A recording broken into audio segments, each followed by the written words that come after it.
Hi, welcome to The Art of Relating. I'm JD. And I'm Reggie. We have a wonderful guest here for you today. You don't want to miss every little bit of the detail. Now, I know you're wondering who it is. It's the one and only Dwight Eubanks. So how are you doing? I'm extremely well, thank you for asking. You are quite welcome. And you just look so spiffy. Oh, why, I'm thank just you. loving it. Look at the watch. I love that too. I didn't take a bath today. Oh, you can't tell. Well, Dwight, before she take up all my time, we're going to get into letting everyone know a lot more about you. I want to touch on the AIDS awareness that you do. A couple of weeks ago, I was going down Cheshire Bridge, and they got you on a billboard where you were supporting a young man with AIDS. Tell us more about your involvement with awareness of AIDS. Well, I'm glad you got it right because obviously you know how to read because Right. several people read something else other than what you just said. Isn't that wonderful? So, but you know, it's good to know that. But you know, I've been an advocate for HIV and AIDS for right at 30 years from the conception, when it was not so fashionable to be a part of such a disease that was so very dreadful back in the very early 80s.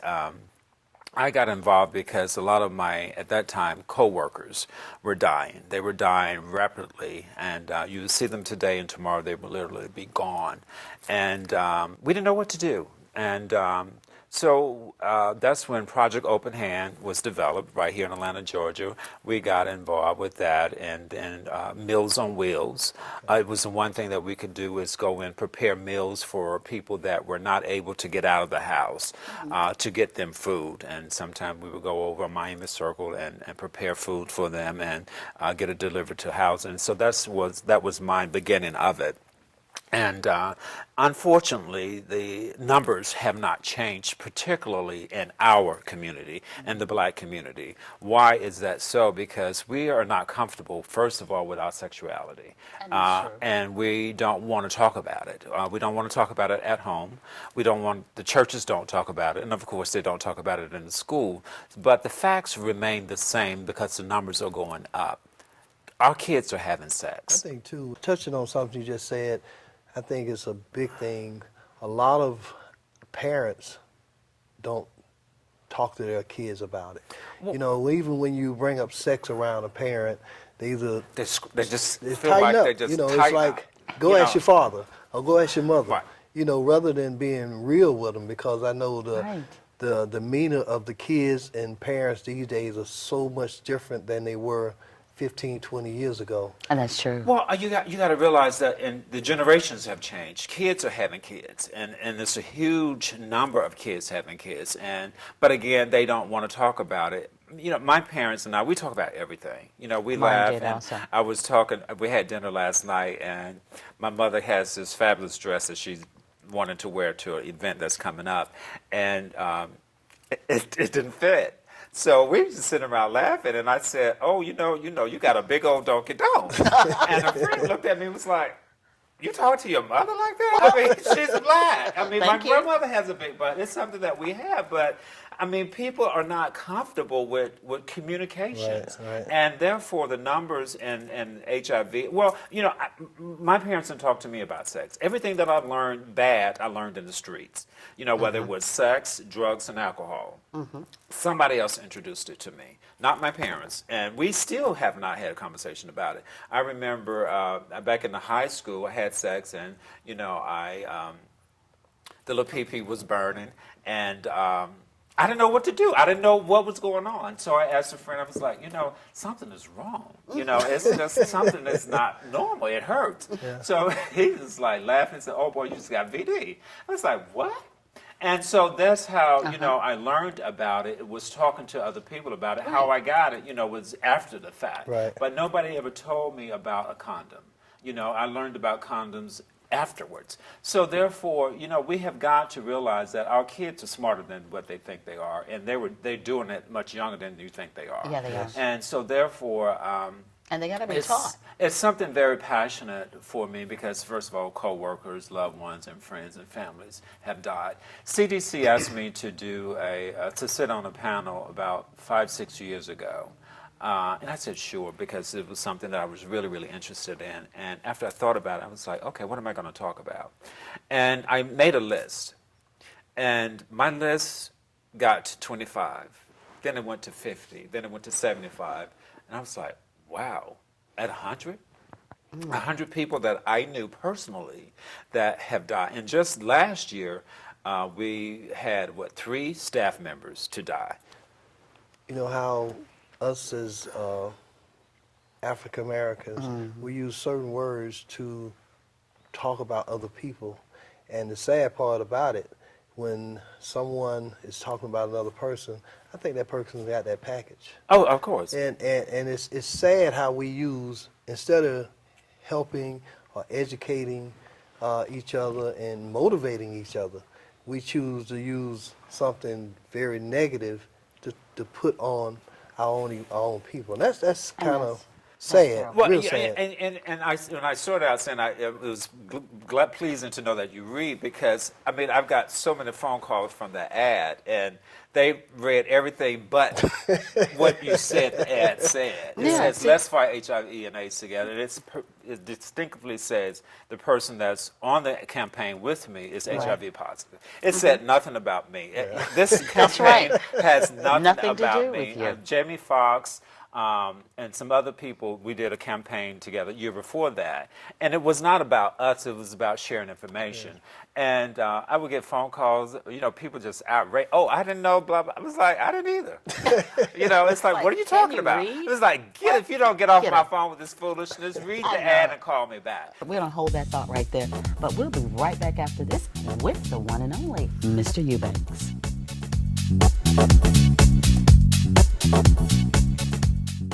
Wheels and Tires by Bailey, located at 517 West Whitehall Street, Southwest Atlanta. Wheels and Tires by Bailey, located in the heart of Atlanta, Georgia. Wheels and Tires by Bailey has been serving the city for over 20 years with their knowledgeable sales staff and technicians. Wheels and Tires by Bailey is at the forefront of custom wheel industry, located only 5 minutes from downtown. 517 West Whitehall Street, Atlanta, Georgia. Are you looking to improve the quality of your life? Would you like to lose weight or quit smoking? Alleviate fear and anxiety? Find career success? Imagine yourself living your best life. Brighter Tomorrow Hypnotherapy can help you achieve these goals and more with quick results. Contact us at 404-459-2705 or on the web and Facebook at brightertomorrowhypnotherapy.com.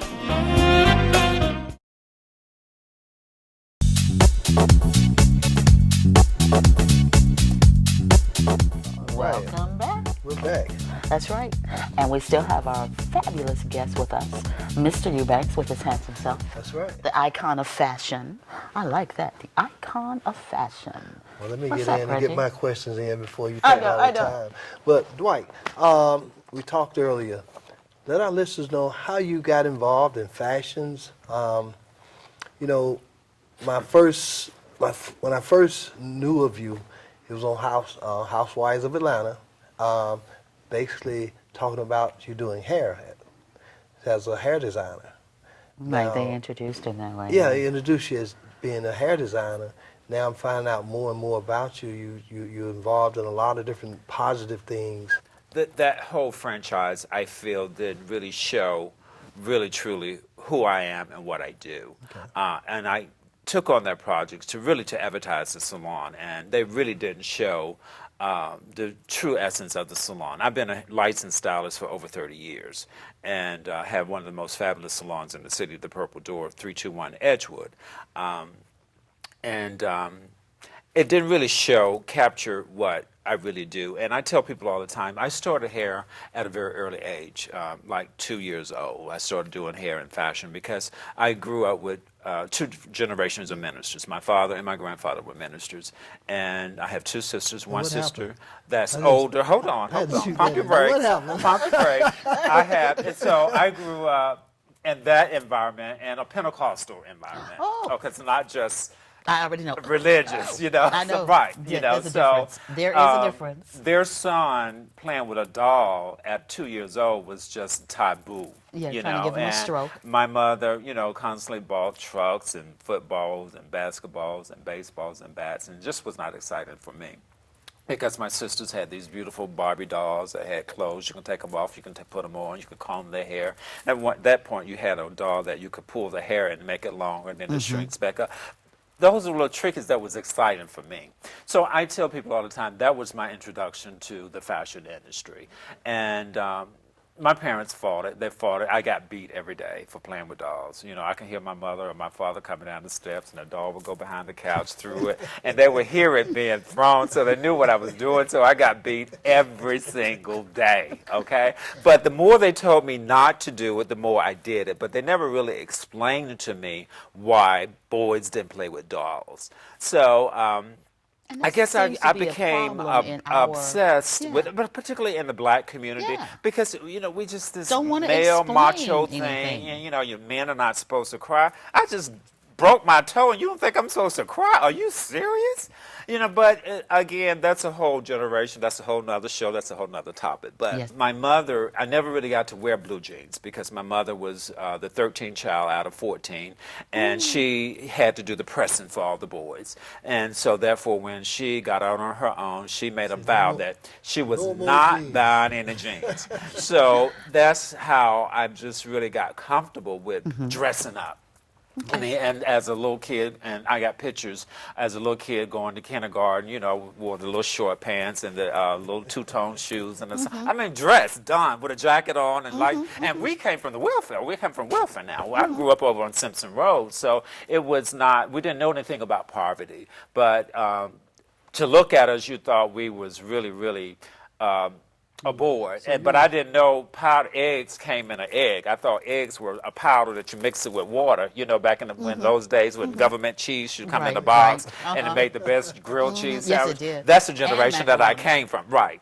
So, but that was my introduction, and my sister sewed. So I will do everything that my sister did, I did. So that's how I learned to start sewing. And then, at Douglas High School, I took up home economics. Okay. And that's where I learned to cook and learned to sew with Mrs. Creases and Mrs. Roberts' class in home economics. So when I talk about these things, I'm not just talking about it. I really know what I did it. I've done. I know how to thread a machine. I know how to thread a needle. Fashion and has been my background, and then I started out modeling, with Bronner Brothers when Right. Nathaniel Brothers, used to have the shows at the Hyatt Regency. Was with the group CB2 and what have you. So that was my introduction. From there, I started helping backstage with the fashion shows. And so, let me try this. But I went to Morehouse for a day, and I worked as a PBX operator at the Hilton for like 24 hours. Oh, my and goodness. just fighting the idea of all the things that my parents Right, wanted me to right, do, just right. trying to please them, and didn't work. But finally, my godfather had a salon in the beauty supply business. We used to go up and down Hunter Street delivering supplies. I would be on the truck Okay. and giving him the supplies as he'd take them into the salons. And that was my introduction. So finally, my parents talked to Mr. Roberts and said, listen, do you think we should send him to school? He said, no, why don't you let him come over and apprentice? Of course, I got to clean the bathroom. I swept the hair. I raked the leaves. Nothing to do with hair, But anyway, finally he said, okay, he taught me all that he could do. And then I went to school and got my license, and the rest is history. You're getting ready to embark on a very big venture, Icons of Fashion. Tell us more, tell our viewers more about what you're getting ready to do. Well, I found it more appropriate for this time of the year because this is Black History Month, Right. February. And it's a contribution that I can make because we don't know our history and we don't know all the many people that have paved the way in fashion that are some still around and some are not. So the 100 Black Women, the mega chapter, asked me to put together a show for them, and I did. And I thought, well, let's bring some real icons in. There's a lot of icons that were right here in Atlanta, Georgia. Pearl, who was a model for Givenchy, it was two people that gave him inspiration. Very One good. was Pearl. She grew up right here in downtown Atlanta, and the other one was Audrey Hepburn. Then, of Sweet. course, you had, and that's who took me to Paris in the early 80s. And the rest is history from my European days. And she is going through a two-term survivor of cancer, so she won't actually be in the show, but we're giving her homage for her contributions in fashion. And she's from Atlanta. And then, of course, you have Magic. Magic, her real name is Sharon Jordan. She was Miss Black Atlanta 19... And she is still look fabulous. I mean, still look absolutely gorgeous. I mean, the face has not changed. Pearl body has not changed. And these women are in their 60s and the late 50s and looking fabulous. Coco, who was a mule for a major house in Paris, and Luciara, who was Saint Laurent mule. Okay. And she trains now the girls for Donald Trump for the pageant. Oh, so okay. these girls That's great. still look incredibly fabulous, and I wanted to bring them all back again. Of course, you have Stephanie Bolden, you have Tweedy, you have Chloe Taylor Brown, who worked in Europe for a major house. So we're bringing in about 12 icons from all over that went overseas and worked. We giving a tribute to Patrick Kelly, who was from Atlanta. Yes. Patrick Kelly was the first Black American to show in Europe. Patrick has got to be dead for about 15 years. He was from Atlanta, used to live right on Far Road. And these girls worked with him. So we want to bring them together to show the contributions that we as Black Americans, African Americans, have made in the fashion industry, whether it was on the runway or the shoes or the clothes. And we have some incredible designers. We have Barbara Bates out of Chicago. We have Haj out of Africa. You have Leon Bramer out of Atlanta. And we have like 13 designers. I think And we too, show in real collections, not pieces of garments. We show in Wonderful, real collections. maybe I can collections. get in. Of course, on you're the about model. 6 feet, 6'5", aren't you? Yeah. Six- why six- don't we put him in the show? Oh, I that'd don't be know. We great. might. He likes to host and talk, and No, then we're he gonna likes. put him. Can you walk the runway? Let Oh, us he see can what- walk. Come He on, can let walk. us see you walk. We'll have to I'm do gonna a let you break. walk after the break.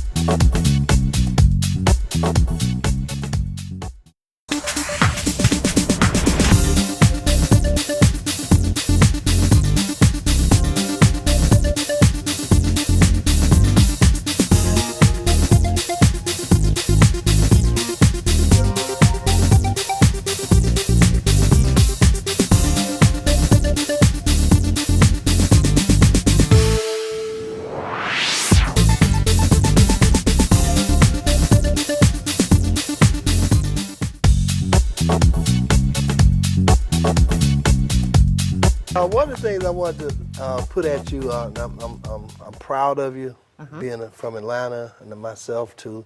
And one of the things you're doing, you're giving our younger people knowledge, That they because need. so many people don't know how many great people have came through these streets and these byways here in Atlanta, and And our own race, In and our the own race, legends right. in fashion that designed just phenomenal things that nobody knew about. Well, so much of our history goes distorted, and we don't talk about it. That's We don't right. educate our kids about it. And I get calls all the time from young Black kids wanting to get into the industry and don't know how. There's a young man, Preston, I think it's about 6'3", and I just can't believe that he's 16 years old. He is so ready for Europe young Black brother. I mean, he has the body for it, he has the tone, he has the look. And he's so excited about it. And he just wants to do, he plays football and plays baseball. But it's so many things that he can do, and I'm just trying to hold him back. You know, because he's 16. And we have so many other young people that are in the Savannah College of the Arts, and we got people that's involved with the Art Institute and Border College that are in fashion and wanting to get involved. So we have an apprenticeship program, and we're having young kids to come and be a part of the show. And we had a staff meeting this week, and we had about 50 kids to show out that just want to participate. And it's showing them how it's a lot of work that goes involved in the production of any production, and it takes a lot of people to get it to make it the engine run. And so we're giving them the opportunity. And again, the mega chapter is about Little Ladies of Mecca. And it's inspiring young teens in Atlanta to follow their dreams. And that's what this whole thing is about. And I thought it was very fulfilling to get the kids involved in the fashion component and let them see what it really shows. I think one of the great things about what you're doing, you're giving back to the community. You know, you're not only furthering your career, but you're allowing other people to come behind you, and you're opening doors for them. And I think that's a great thing, because a lot of times, a lot of our own people, we do stuff for self, but not realize we got people behind us that looking up to us for whatever we do. Well, you know, That's again, right. Take one with you. Reach and like take one. like I said, you know, to understand where you come from, you can understand where you're going. That's right. And my foundation was religion, and a lot of times we didn't eat because Sarah Sue next door didn't have any food, and you know, Sound like my Grandpa, house. you know, made sure that they were provided. Or you come on over, and you, instead of having that extra piece of fried chicken, you only got a half a piece of chicken. That somebody else needed the other piece of chicken. So it's about helping and giving back to community, and that's really who I am. You know, and in spite of what you read in the media and what you see is not always what it really is. And it really isn't. And That's right. I'm really forever grateful and really blessed for the opportunities that I have been given, because somebody taught me. Therefore, I'm compelled to reach back to help somebody else that are interested in it. And I ask young kids all the time, why do you want to be in this industry? And if it's because of the money or for the glamour, you're in it for the wrong reason. Do it for the art of it. Whatever your gift and your talent is your gift and talent. That's Whatever God has blessed me with and have anointed my footsteps and my hands for my talent, I may not be able to do what you can do. And I tell kids all the time, and I tell mothers all the time, let your children be who they are. And I thought about something I learned when I was in the street, and it said, be true to thyself First. first. Because, you know, a lot of times, rather than being, and I was a part of this too, I tried to please my mom and dad. Like you We all saying, you do. tried to please your mom Yeah, and I do dad, but too, at the right. same time, you weren't really true to thyself. Thyself And a was lot of miserable. our kids, a lot of people, grown-ups now, still doing that. But most of our kids, a lot of our kids got other interests, but they're trying to please their parents. And one thing I was going to ask you, do you think you see Atlanta being, you know, we're already saying this is Hollywood South now. Now, do you see it for the fashion That's another industry? story.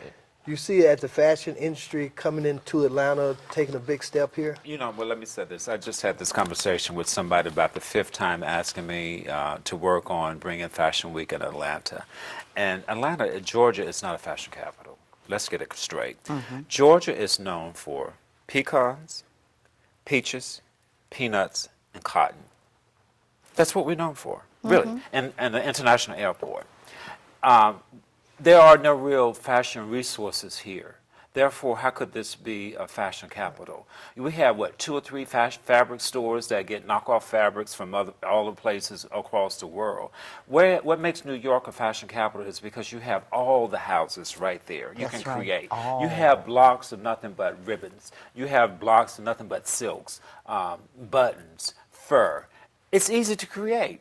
I mean, you got to leave Atlanta to go get your needles and threads, the raw materials. So I don't see Atlanta being a fashion capital. You got a few malls, Right. and outside of 285 are the suburbs. You got these pickup trucks with rifles on them, and they are in blue jeans. No, I mean, not to take anything away from I them, know, but I know. they're in overalls and blue jeans and a T-shirt from Walmart.